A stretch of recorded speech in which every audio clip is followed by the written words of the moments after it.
back to the Forbes family farm.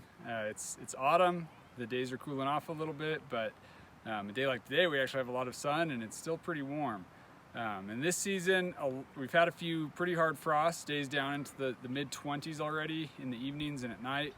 And that's resulted in a lot of our crops in the gardens starting to die off, and we're transitioning to the cold season crops. And it also means that some of our fruit orchard crops are coming in, and really the last crop that we get out of the orchard actually benefits from those frosts that we get. And they sweeten up quite a bit, and this is the time that we get in and really have some days of heavy harvesting ahead of us. So the crop that I'm talking about is plums.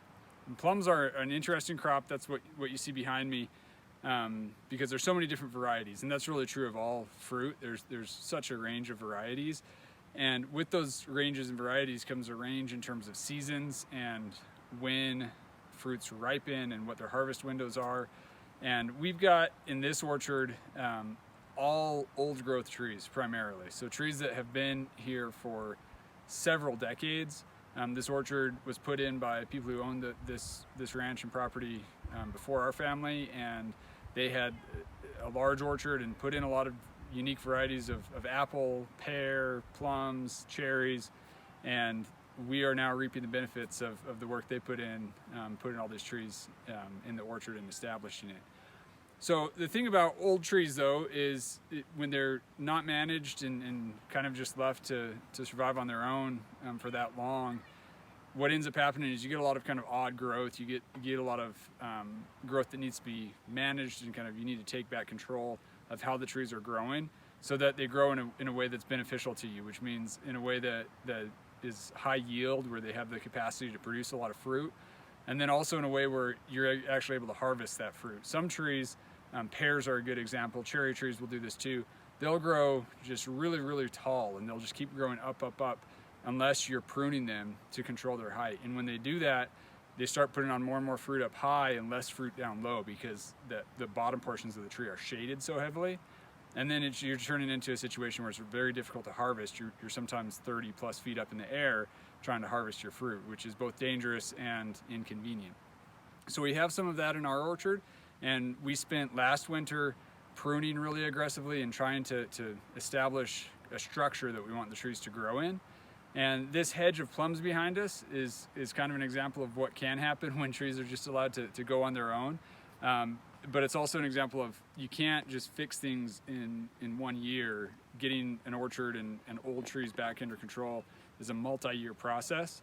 And so what these plum trees do is they tend to shoot up suckers down right at the base of the tree. It comes right off the rootstock. And then those suckers grow straight up, and that's kind of what forces the upward growth of the tree. The suckers are growing up the middle of the tree and seeking sunlight, so they grow up higher than the rest of the tree. And then you get another sucker that comes up and does the same thing and goes up even higher. So what we did last winter was we came through and we cut out probably 2/3 or more of the suckers that were coming off the main trees. We didn't want to cut every single one, because that could just be such a hard hit on the tree. We didn't want to cause too much damage and kill the trees, although I think these trees are pretty resilient and pretty healthy. But once we did that, what it's done is we have had a little bit more fruit down low, which has been nice as we're getting ready to harvest. It's going to be a great opportunity for the kids to get out here and harvest a lot of the fruit that's down low. And obviously harvesting fruit is usually a pretty easy process and pretty intuitive.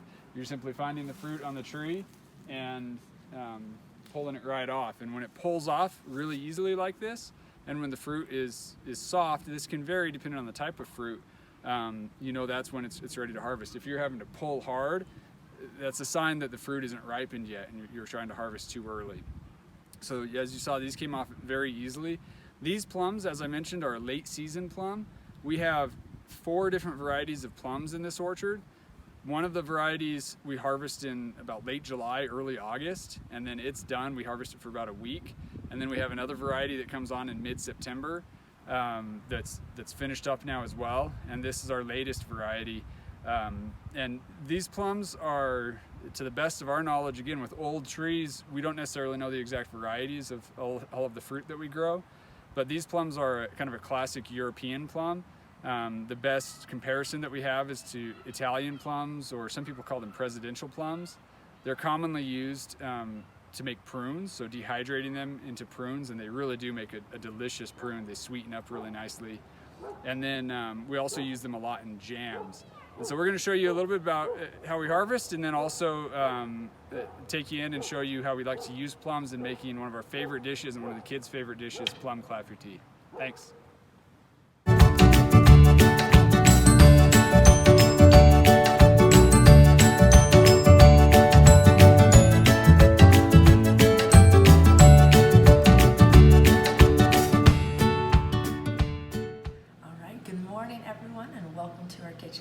This morning we are going to be cooking with plums.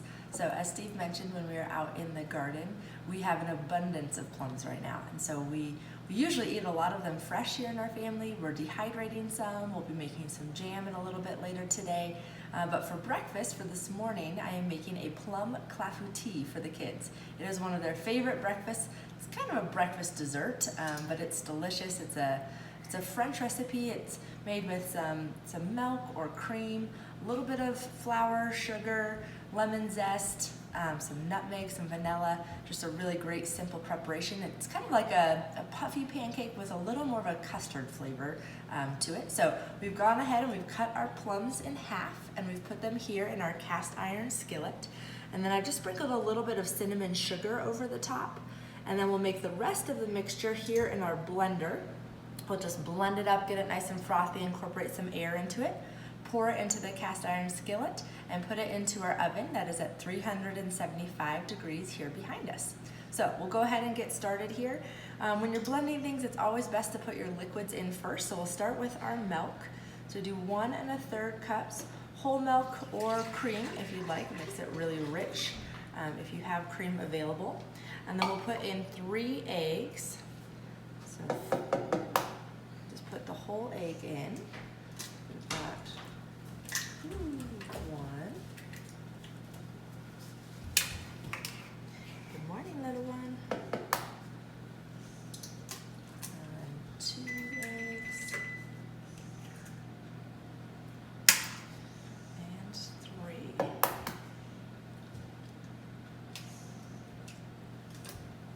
All right, so now that we have our liquids in, we'll go ahead and add the rest of our ingredients. So 1/3 cup flour.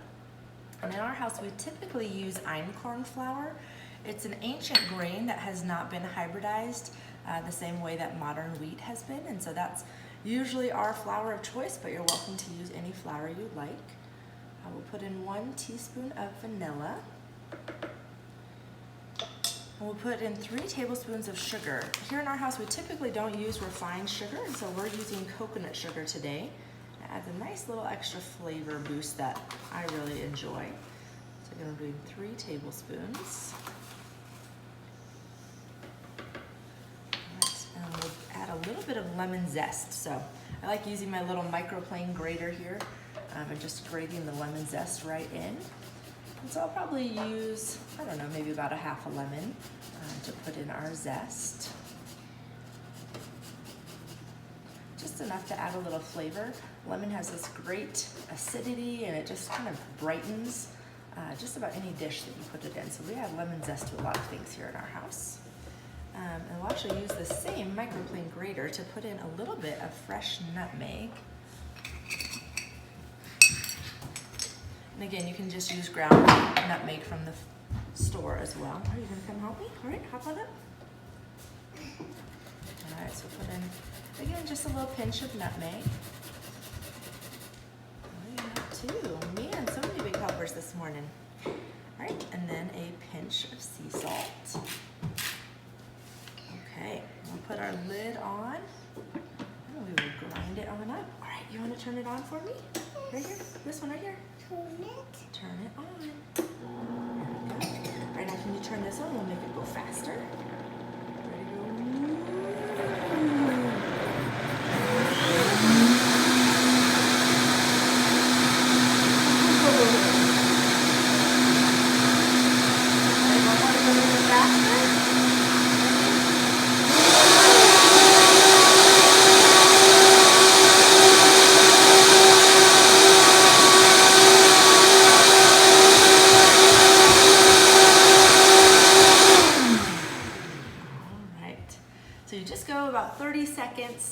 to get it all nice and incorporated and to get it a little bit frothy. So if you have a nice high-powered blender, make sure you get it up to high for at least a little bit of that time.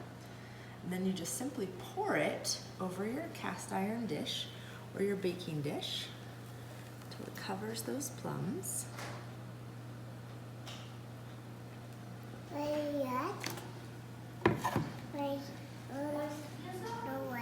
Yeah, and then we'll put it into the oven. So it bakes for about 50 or 60 minutes. Just kind of watch it near the end. And we'll show you what it looks like when it's done. All right, so it's been about 50 minutes. It looks like it's done. It's nice and golden on top. It smells delicious. So we'll take it out and we'll serve it for breakfast.